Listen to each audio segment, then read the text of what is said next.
عزیزان گرامی وقار، اللہ عز و جل ارشاد فرماتا ہے کہ اے ایمان والو، اسلام میں پورے کے پورے داخل ہو جاؤ۔ اس کا صاف مطلب آپ کو بھی سمجھ میں آتا ہوگا کہ جب آپ اسلام قبول کیے ہوئے ہیں اور مسلمان ہیں تو پورے اسلام میں رہو، مکمل مسلم رہو۔ وَلَا تَتَّبِعُوا خُطُوَاتِ الشَّيْطَانِ، اللہ فرماتا ہے اور شیطان کی پیروی نہ کرنا، شیطان کے پیروں تلے یا اس کے قدموں کے نقش کے پیچھے نہ بھاگو، بے شک وہ تمہارا کھلا ہوا دشمن ہے۔ ہوتا یہ ہے کہ پورے کے پورے اسلام میں داخل ہونے کا مطلب کیا ہے؟ آپ نے اللہ تبارک و تعالیٰ کو اگر ایک تسلیم کیا ہے تو پھر اب دوسروں کی طرف مت دیکھو کہ دوسرے کیا کیا تسلیم کرتے ہیں۔ اسلام کا جو کرائیٹیریا ہے، اسلام کا جو نظام ہے، اس کو آپ کو جان و دل سے ایکسیپٹ کرنا ہوگا، تسلیم کرنا ہوگا۔ اسی کا حکم اللہ نے قرآن میں فرمایا پورے کے پورے داخل ہو جاؤ۔ اس آیت کے شان نزول کے متعلق فرمایا گیا کہ حضرت عبداللہ بن سلام رضی اللہ تعالیٰ صحابی ہے، لیکن کہ پہلے یہودی تھے، یہودیوں کے بھی بڑے عالم تھے۔ حضرت عبداللہ بن سلام جب اسلام لائے تو آلریڈی ان کو تورات کی اور دوسری آسمانی کتابوں کی عبارات یاد تھی، اور وہ اپنی پرانی شریعت کے بہت جانکار عالم دین تھے۔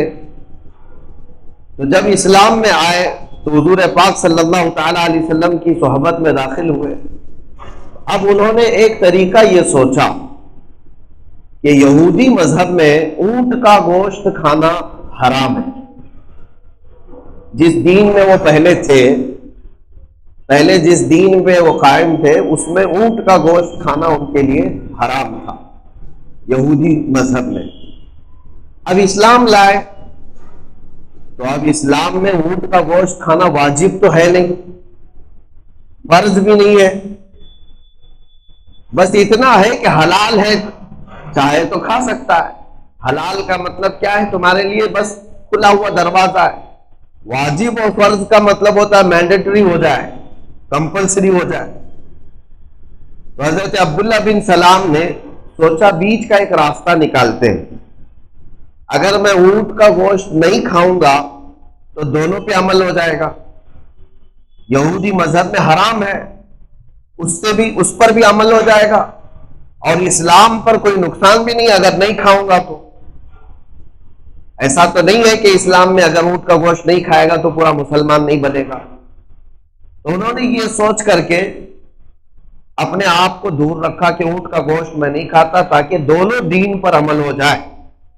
پہلے جس دین پر میں دین میں تھا، یہودی مذہب، اور اب جو اسلام میں ہوں میں، دونوں پر عمل ہو جائے۔ تو اللہ تبارک و تعالیٰ نے اس آیت کو اتارا اور فرمایا اے ایمان والو، اسلام میں پورے کے پورے داخل ہو جاؤ۔ اب یہ نہیں کہ میرے کچھ عمل سے اس پر بھی ہو جائے، اس پر بھی ہو جائے۔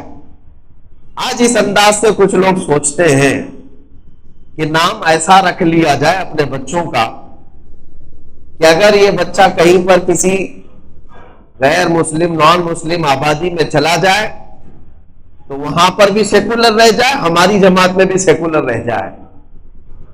اپنی آئیڈینٹی چھپانا یا اپنی شناخت چھپا کر کے اس دنیا میں جینا، یہ ایک مسلمان کی شان نہیں ہے۔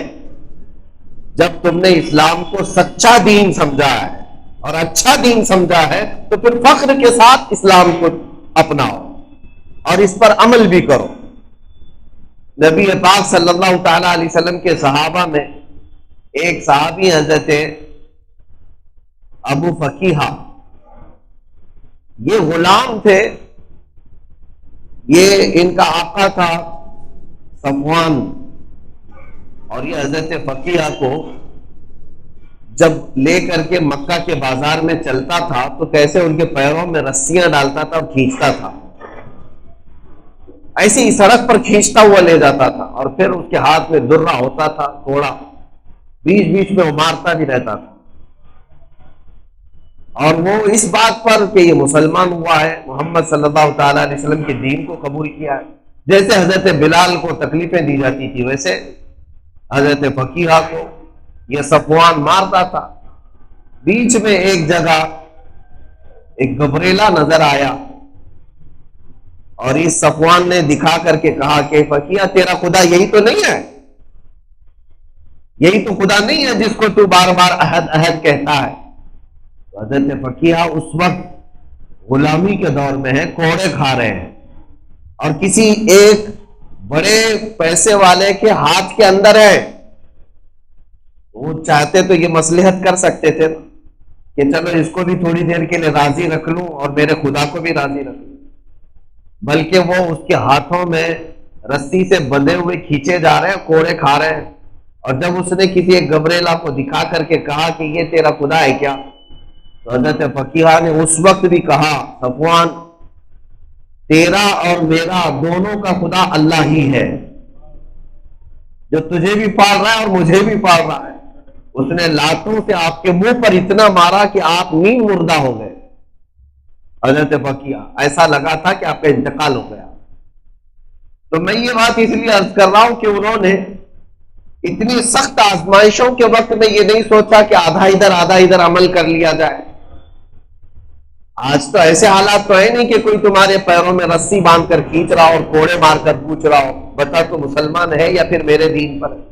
لیکن زبردستی کچھ لوگ اپنے آپ کو منانے نکلے ہیں کہ نہیں ہم آپ کی بھی جماعت کے ہیں، ہم آپ کی بھی جماعت کے ہیں۔ یہ منافقت ہے، یا تو پھر اسلام سینے میں آیا ہی نہیں ہے۔ اسلام جس کے سینے میں گھر کر جائے وہ آگ کے تنور پر کھڑا ہو کر بھی کہتا ہے کہ میں اللہ کو ایک مانتا ہوں، محمد صلی اللہ تعالیٰ علیہ وسلم کو اللہ کا رسول مانتا ہوں۔ عزیزان گرامی اوقات، بے شمار اس طرح کی باتیں ہیں، روایات ہیں جس میں صحابہ کرام نے پہاڑ جیسی مضبوطی ہمیں دی ہے کہ اسلام پہ آنے کے بعد اگر پوری دنیا مل کر کے بھی ہلائے تو ہلو مت، اس لیے کہ تمہارا دین سب سے اعلیٰ اور سب سے بلند ہے، تم سب سے اچھے اور سب سے سچے دین پر قائم ہو، تو پھر یہ دنیا کو دوسروں کو راضی کرنے کی کوشش بھی مت کرنا۔ ایک آیت اور میں پڑھ دیتا ہوں آپ کے سامنے، قرآن مجید میں اللہ تعالیٰ فرماتا ہے وَلَن تَرْضَىٰ عَنْكَ الْيَهُودُ وَلَا النَّصَارَىٰ حَتَّىٰ تَتَّبِعَ مِلَّتَهُمْ، یہ یہودی اور عیسائی ہرگز تم سے راضی نہیں ہوں گے، ہرگز تم سے راضی نہیں ہوں گے جب تک کہ تم ان کے دین میں داخل نہیں ہو جاتے۔ لوگ یہ سمجھتے ہیں نا آج کہ ہمارے ٹائی سوٹ بوٹ کو دیکھ کر کے یہ لوگ راضی ہو جائیں گے، ہمارے چال چلن اگر تھوڑی سی ماڈرن کر لیں گے تو یہ ہم سے راضی ہو جائیں گے، ہم پوش سمجھے جائیں گے۔ یہ صرف اور صرف مینٹلٹی ہے، خام خیالی ہے، وہ کبھی تم سے راضی نہیں ہوں گے۔ میرے عزیزو، اللہ نے جب قرآن پاک میں فرمایا کہ یہ کفار و مشرکین یہود و نصارہ تم سے راضی نہیں ہوں گے، اس وقت تک نہیں راضی ہوں گے جب تک تم ان کے دین میں نہیں چلے جاتے، جب تک وہ تمہارے سے سیٹسفائیڈ نہیں ہوں گے، ہمیشہ سے یہی کہتے رہیں گے کہ جو کچھ بھی ہے تو یہ مسلمان۔ اسی لیے جب تم انہیں راضی کر ہی نہیں سکتے تو کیوں ان کی رضا کے پیچھے پڑو، اس مولا کی رضا کی کوشش کرتے جو ایک سجدے میں تم سے راضی ہو جائے، اس رسول پاک صلی اللہ تعالی علیہ وسلم کی رضا کی کوشش کرتے جو تمہیں ایک بار محبت سے درود پڑھنے پر بھی راضی ہو جائے۔ عزیزان گرامی اوقات، آج زندگی کے جو طور طریقے اکثر نوجوانوں کے دیکھنے کو ملے کہ ہم نے اپنے جینے کے جو انداز بنائے ہیں، خصوصیت کے ساتھ نوجوان طبقہ ان کو ایسا لگتا ہے کہ مولانا لوگوں کی باتیں کٹر پنتھی کی ہوتی ہیں، دقیانوسی ہیں، فنڈامنٹل ہیں، پرانے خیالات کے لوگ ہیں اور بہت پیچھے لے جانا چاہتے ہیں۔ یہ سب شیطان ان کے دماغوں میں ڈال کر رکھا ہے۔ تمہیں کیا خبر کہ ہم جتنے پیچھے لے جاتے اتنے ہی کامیابی کی طرف لے جاتے۔ پیچھے لے جانے کا مطلب یہ نہیں ہے کہ ترقی سے پیچھے لے جانے کا مطلب یہ ہے کہ اتنے پیچھے آ جاؤ جہاں رسول اللہ کے قدم نظر آ جائیں۔ ہاں، ہمارا مقصد صرف اتنا ہے، جیو دنیا میں۔ اور آج جن کو ایسا لگتا ہے کہ ایک صاحب ہمارے بزرگ ہیں انہوں نے یہ چیز بیان بھی کی کہ ایک بڑے مغرب زدہ آدمی تھے، ہوتے ہمارے یہاں بھی، دیکھو امریکہ کیا کر رہا ہے، رشیا کیا کر رہا ہے، اتنی ترقی کر گیا اور یہ کیا کر رہے ہیں، تان و تشنیع کرتے ہی رہتے دین پر اور دینداروں پر۔ ایک صاحب ایسے ہی ماڈرن خیالات کے ایک درسگاہ میں آئے جہاں ہمارے ایک عالم دین بخاری شریف پڑھا رہے تھے۔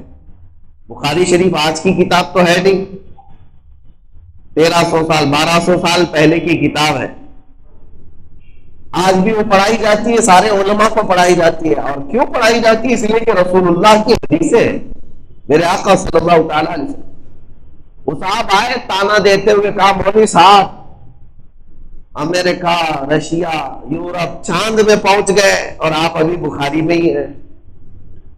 یہ تان و تشریح کرنے کے انداز کچھ ماڈرن لوگوں کے ہوتے ہیں۔ ہاں امریکہ چاند میں پہنچ گیا اور ابھی آپ 1200 سال پرانی بخاری میں ہی بیٹھے ہوئے ہیں۔ اس عالم ربانی نے بہت اچھا جواب دیا، کہا اپنی خیر مناؤ، امریکہ چاند میں پہنچ گیا اور ہم مدینے تک پہنچ گئے اور تم بیچ میں ابھی لٹکے ہوئے ہو، تم نہ مدینے تک پہنچ سکے نہ چاند تک پہنچ سکے۔ اللہ تبارک و تعالیٰ نے تم جیسے تنقید بازوں کو یہیں تک کے لیے رکھ دیا ہے۔ اسی لیے میرے عزیزوں، جن لوگوں کے یہ خیالات ہیں کہ دین میں آنے کے بعد ہم پیچھے ہو جائیں گے، تو وہ لوگ ایسے ہی رہ جاتے ہیں، ایسے ہی رہ جاتے ہیں، نہ کوئی ترقی کر سکتے۔ دین کو جن لوگوں نے یہ سمجھا کہ ترقی کے لیے آڑ ہے اور پھر جا کر کے دوسرے خیالات اپنانے لگ گئے۔